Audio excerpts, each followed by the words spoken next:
देखिए, यहाँ पर एक प्रश्न जो आप तमाम दर्शकों का एक प्रश्न यहाँ पर आ रहा था कि दक्षिणायन में गृह प्रवेश कर सकते हैं या नहीं कर सकते हैं?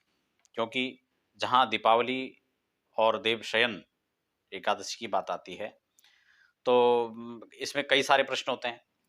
एक तो कई लोगों का मानना है कि नहीं गृह प्रवेश जो है जब करते हैं तो उसके बाद पहला त्योहार होली नहीं आना चाहिए। कुछ लोग कहते हैं उसमें दीपावली पहला त्योहार शुभ माना जाता है। या फिर दक्षिणायन की जब बात आती है कि भाई दक्षिणायन है तो दीपावली से पहले कैसे गृह प्रवेश कर सकते हैं। ये कुछ बहुत कंफ्यूजन जो दिमाग में बना रहता है, उसको लेकर हम लोग चर्चा करेंगे। हो सकता है आपके दिमाग में भी यही प्रश्न हो। निवेदन ये रहेगा कि पहली बार हमारे चैनल पर विजिट कर रहे हैं तो चैनल को सब्सक्राइब जरूर कर लें, ताकि ऐसे प्रामाणिक जानकारियां आपको चाहे अध्यात्म की हो, ज्योतिष की हो या वास्तु से संबंधित हो, आपको हमारे कार्यक्रम इस चैनल पर मिलते रहें। देखिए, यहाँ पर दक्षिणायन की बात आती है। जब कई बार हम लोगों से बातचीत करते हैं, तो उनके मनोगत भाव को समझने के लिए जैसे संयोग से हम उनको पूछ लेते हैं कि आपको ये किसने बताया कि दक्षिणायन में गृह प्रवेश नहीं होते हैं? दीपावली कब आती है?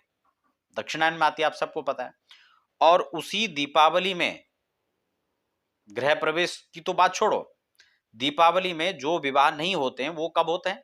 दीपावली में कर देते हैं लोग, बसंत पंचमी में कर देते हैं। ठीक है ना? तो ये ऐसे पर्व आते हैं कि जब लोग इन जो है जो विवाह के मुहूर्त नहीं बन रहे उनको भी कर देते हैं। अब बात आती है गृह प्रवेश की की जो है हम लोग कार्तिक में है, मार्गशीर्ष में है, क्योंकि ये दोनों महीने कब आते हैं? कार्तिक दीपावली कार्तिक में आती है। और कृष्ण पक्ष और शुक्ल पक्ष तो चलो छोड़ दो, वो तो बाद में आएगा। लेकिन कृष्ण पक्ष में पूरे किसी भी पंचांग में आप देख लीजिए तो मुहूर्त होते हैं।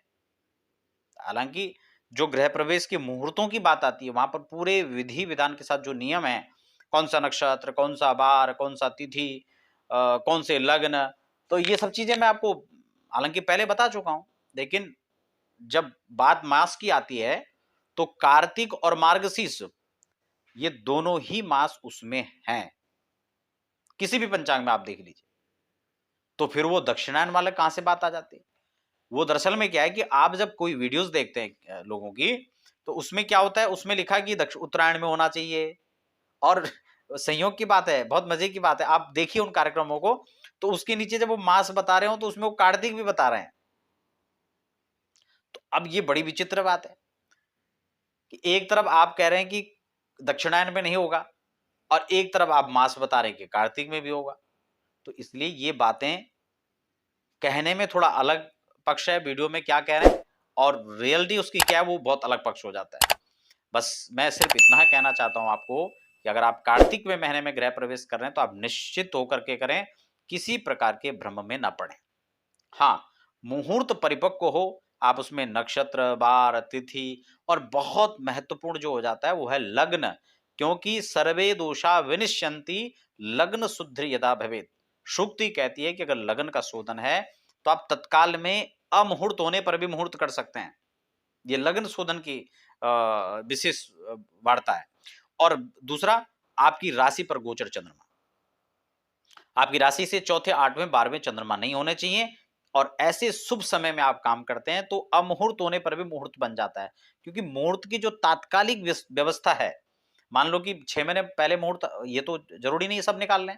2 महीने पहले, 1 महीने पहले, कुछ ऐसे विधिज्ञ लोग होते हैं जो उसके लिए समझते हैं और व्यवस्था बनाते हैं। बहुत सारे लोगों को तो तत्काल में काम करने पड़ते हैं, और बहुत सारे ज्यादा काम ऐसे हैं कि जो तत्काल में ही करने पड़ते हैं। इसलिए 2 चीजें वहां पर देखी जाती है मुहूर्त में। और मुहूर्त पूरे दिन भर का नहीं होता। कई लोग सोचते हैं 10 तारीख का मुहूर्त है, 10 में पूरे करते रहो, 12 तारीख का मुहूर्त है, पूरे दिन भर नहीं।